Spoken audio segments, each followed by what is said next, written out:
সপ্তম শ্রেণীর প্রিয় ছাত্রছাত্রীদের সহজ সমাধান টিউটোরিয়ালে স্বাগত জানাই। আজ আমি তোমাদের রায় ও মার্টিনের প্রশ্নবিচিত্রা থেকে দ্বিতীয় পর্যায়ক্রমিক মূল্যায়নে ইতিহাস বিষয়ে 5 নম্বর ও 6 নম্বর স্কুলের সকল প্রশ্নগুলির সহজ সমাধান করে দিচ্ছি। তোমরা দেখে নাও। 5 নম্বর স্কুলটি দেখো, DH ভারত সেবাশ্রম সংঘ প্রণব বিদ্যাপীঠ HS। প্রথমে একের দাগে দেওয়া আছে, দেখো সঠিক উত্তরটি নির্বাচন করো। প্রথম প্রশ্নটি দেখে নাও, বাংলার প্রথম স্বাধীন সুলতান ছিলেন? উত্তর হয়ে যাবে শামসুদ্দিন ইলিয়াস সহ। 2 নম্বর প্রশ্নটি দেখে নাও, রেশম ব্যবস্থার প্রবর্তন করেন? উত্তর হয়ে যাবে আলাউদ্দিন খলজি। 3 নম্বর প্রশ্নটি দেখে নাও, আকবর এর শাসনকালে ওয়াজির ই আজম ছিলেন? উত্তর হয়ে যাবে বীরবল।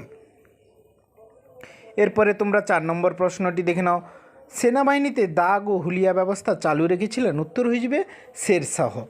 5 নম্বর প্রশ্নটি দেখে নাও, কিলা মোবারকের অপর নাম? উত্তর হয়ে যাবে লাল কেল্লা।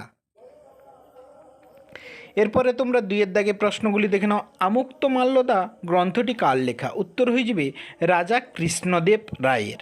2 নম্বর প্রশ্নটি দেখে নাও, দিন ই ইলাহি কে প্রবর্তন করেছিলেন? উত্তর হয়ে যাবে আকবর। 3 নম্বর প্রশ্নটি দেখে নাও, রুমি কৌশল কে প্রবর্তন করেছিলেন? উত্তর হয়ে যাবে বাবর। 4 নম্বর প্রশ্নটি দেখে নাও, ওয়াতন শব্দের অর্থ কী? উত্তর হয়ে যাবে নিজের ভিটে বা এলাকা। 4 নম্বর প্রশ্নটি দেখে নাও, কত সালে ব্রিটিশ ইস্ট ইন্ডিয়া কোম্পানি গড়ে ওঠে? উত্তর হয়ে যাবে 1600 খ্রিস্টাব্দে। এরপরে যে সকল প্রশ্নগুলি বাকি থাকছে সেই সকল প্রশ্নগুলি তোমরা প্রথমের দিকে ভিডিওগুলি দেখলে পেয়ে যাবে, আর যেগুলো বাকি থাকবে আমি পার্ট 2 ভিডিওতে দিয়ে দেব। এরপরে তোমরা 6 নম্বর স্কুলটি দেখে নাও, হলদিবাড়ি হাই স্কুল। একের দাগের প্রথম প্রশ্নটি দেখে নাও, বাদশাহ বা পাতশাহ শব্দগুলি হলো? উত্তর হয়ে যাবে ফার্সি। 2 নম্বর প্রশ্নটি দেখে নাও, পানিপথের প্রথম যুদ্ধ হয়েছিল? উত্তর হয়ে যাবে 1526 খ্রিস্টাব্দে। 3 নম্বর প্রশ্নটি দেখে নাও, হুন্ডি হলো এক ধরনের কাগজ। 4 নম্বর প্রশ্নটি দেখে নাও, আকবরনামা গ্রন্থটি লিখেছেন? উত্তর হয়ে যাবে আবুল ফজল আল্লামী। 5 নম্বর প্রশ্নটি দেখে নাও, সড়ক ই আজম নির্মাণ করেন? উত্তর হয়ে যাবে শেরশাহ। এরপরে তোমরা 2 দাগে প্রশ্নগুলি দেখে নাও, বীরবলের প্রকৃত নাম কি? উত্তর হয়ে যাবে মহেশ দাস। 2 নম্বর প্রশ্নটি দেখে নাও, লালকেল্লা কোথায় অবস্থিত?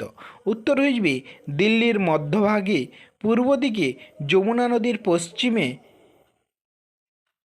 অবস্থিত। 3 নম্বর প্রশ্নটি দেখে নাও, সিন্ধু প্রদেশে কে প্রথম জিজিয়া কর চালু করেন? উত্তর হয়ে যাবে মোহাম্মদ বিন কাসিম। 4 নম্বর প্রশ্নটি দেখে নাও, হৌজ ই শামসি জলাধারটি কোন সুলতান খনন করেছিলেন? উত্তর হয়ে যাবে ইলতুৎমিশ। 5 নম্বর প্রশ্নটি দেখে নাও, খুতবা কি? উত্তর হয়ে যাবে খুতবা শব্দের অর্থ ভাষণ। কোনো সুলতানের শাসনকালে মসজিদের ইমাম শুক্রবারে নামাজের পর এই খুতবা পাঠ করতেন। এই খুতবা পাঠ করে তিনি জানান দিতেন যে সুলতান সব রকম নিয়মকানুন মেনে সিংহাসনে বসেছে, এবং সুলতানের নাম বারবার করে সেখানে উচ্চারণ করা হতো। এরপরে তোমরা 3 দাগে প্রশ্নগুলি দেখে নাও। 3 দাগে 2 নম্বর প্রশ্নটি দেখে নাও, খানোয়ার যুদ্ধ কবে কাদের মধ্যে হয়েছিল? উত্তর হয়ে যাবে খানোয়ার যুদ্ধ 1527 খ্রিস্টাব্দে বাবর ও রানা সংগ্রাম সিংয়ের মধ্যে হয়েছিল।